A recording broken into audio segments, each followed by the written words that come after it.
jobs that's ever been done, end quote. I want to make a few things clear. First of all, everyone is praying for our friends and neighbors along the eastern seaboard who will be facing the wind and rain of Hurricane Florence today. I support them and the first responders who are helping and the people running shelters and delivering medicine to the sick and the injured. And I fully support FEMA, Homeland Security, and state and local governments for what they are doing, especially the brave men and women on the front lines in harm's way today. Secondly, in the last few weeks, the official death toll of Hurricane Maria was raised to 3,000, based on a meticulous study of the George Washington's Milken Institute of Public Health, and the number is based on facts and the truth. More people died in Hurricane Maria in Puerto Rico than died in Hurricane Katrina, and that died in the attacks on September 11th. That's not fake news, Mr. President.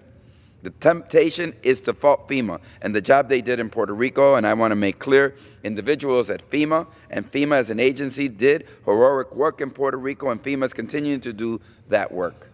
I flew with FEMA pilots 10 days after the storm hit, and I saw their work up close. It is clear that they saved lives.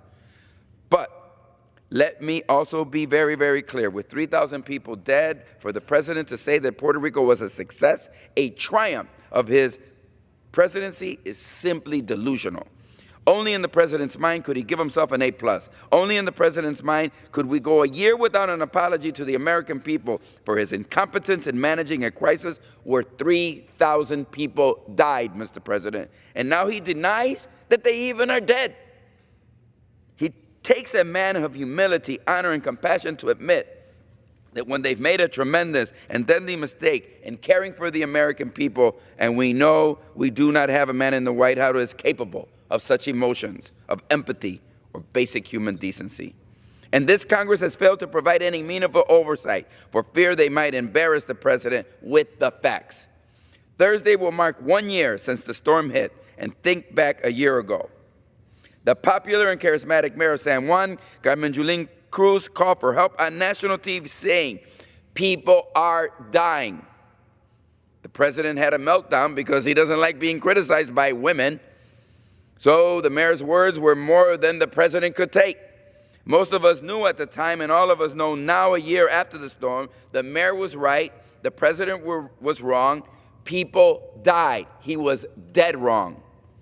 Disasters required preparedness and rapid response. But FEMA was not fully prepared, and they were not fully supported in the rapid response by the Trump administration, which was then and is now a disorganized mess, and we don't need Bob Woodward to tell us that.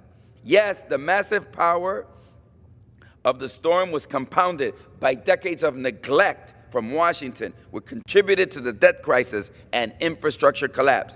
And to be clear, Puerto Rico's problem didn't happen overnight and didn't happen on President Trump's watch. But let us also be clear, it's his watch now. As President of the United States, he is responsible for Puerto Rico, a U.S. territory that belongs to, as a possession, property of the United States of America.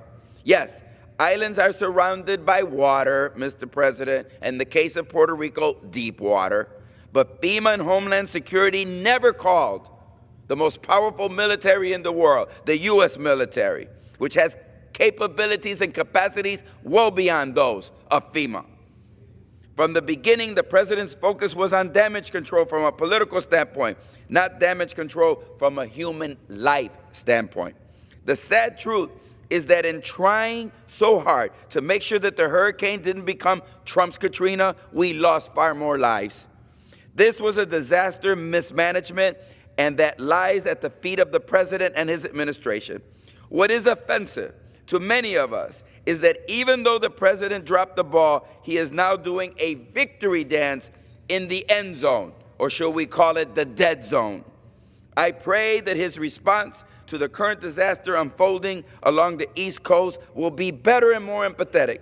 He has a golf club in North Carolina and a winery in Virginia, so